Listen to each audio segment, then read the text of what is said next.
their obsession is to transform the rest of the world into carbon copies of themselves.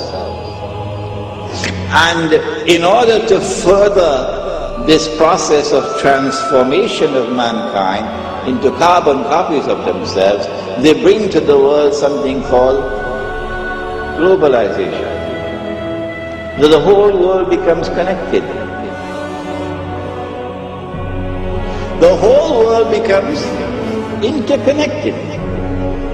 And as the world becomes interconnected, television is used as the master instrument for brainwashing the rest of mankind and causing mankind to become copycats of the West.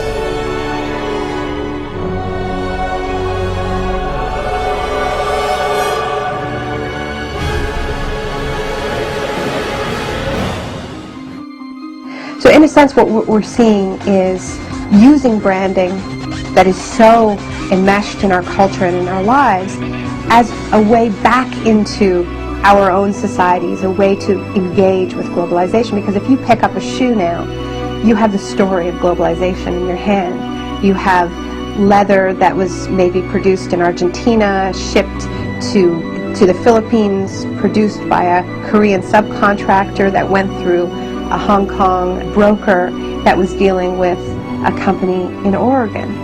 So you're looking at this thing, and if you can deconstruct it, if you can trace all the components through the global economy, and not only that, but find out how much that company that's selling you that shoe spent on advertising last year, and how much money they paid a superstar athlete to sponsor them, then you have the disparities of the global economy in miniature, the winners and the losers. What we've seen in the past 6 years is an explosion of brand-based investigative activism, where you have campaigners that have peeled or looked behind the brand, peeled away the facade to see how the goods are produced. There are labor groups in the United States that have sponsored tours of Nike workers, of Gap workers, going to U.S. campuses, to community centers, to tell people how their products are produced. And of course, this is very uncomfortable for these companies, because even though they are the engines of globalization, they don't really believe in globalization, not this kind of globalization, right? I mean, their whole system depends on the world of production and the world of consumption staying safely apart, and there not being this connection at the grassroots where we learn the secrets behind our shiny, perfect, airbrushed global world. So now these brands have become, in many ways, the most visible targets of globalization, so much so that whenever you see a protest, during a protest, there'll be a line of riot cops guarding the Starbucks, guarding the Gap, guarding the McDonald's. And this strikes me as tremendously symbolic, somehow, that they're guarding the facade, the entry point into the world of globalization. And what this activism is doing is it's putting them together. And it's going to the shiny facade of the brand outside the mall, outside the superstore, and saying, we know how your products are produced.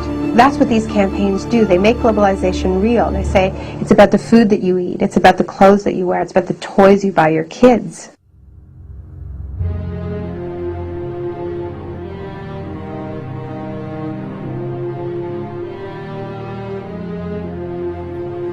Globalization is a system that ties in industries from around the world to be working for the same business interests. A machine, globally fulfilling the needs of the few, teaching you that humanity will perish without it.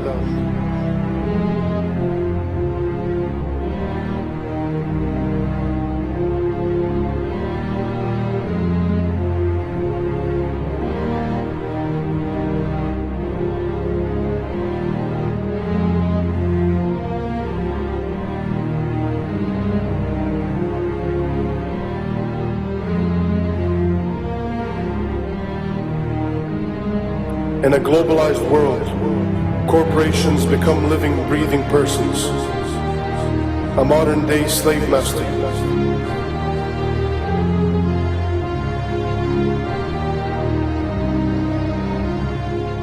These are a special kind of persons which are designed by law to be concerned only for their stockholders.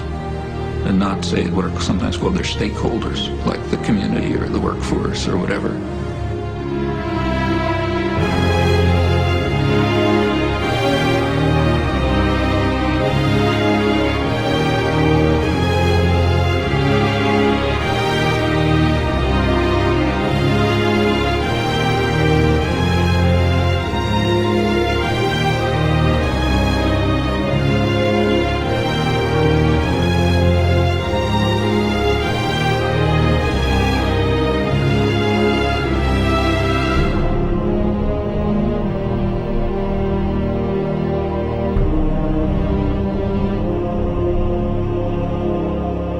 We are deceived into believing that without this system, we won't survive. But in fact, the system won't survive without our support. Just like a beehive, it needs its drones. People who will never ask questions, people who will never step out of line, who will begin to need the prison they are in, depend on it, love it.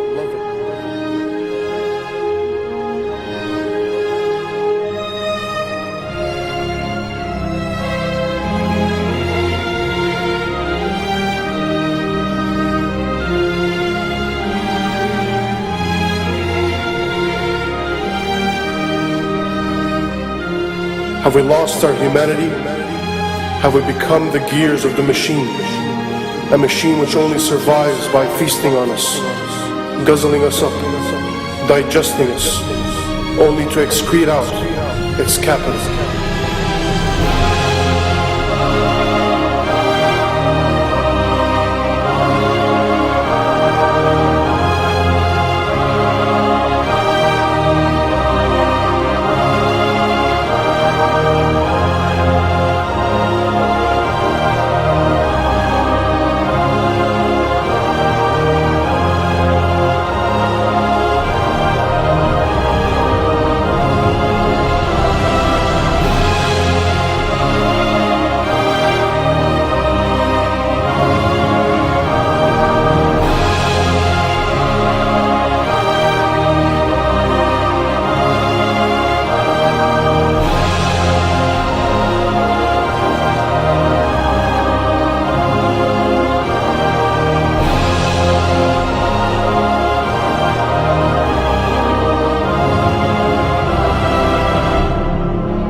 The mistake that a lot of people make when they think about corporations is they think, corporations are like us.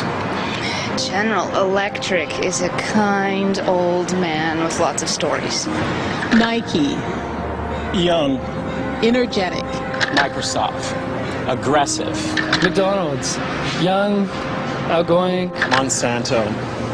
Immaculately dressed. Disney. Goofy. The Body Shop. Deceptive. They think they have feelings, they have politics, they have belief systems. They really only have one thing, the bottom line. How to make as much money as they can in any given quarter. That's it. Of course they make a profit, and it's a good thing. That's the incentive that makes capitalism work, to give us more of the things that we need.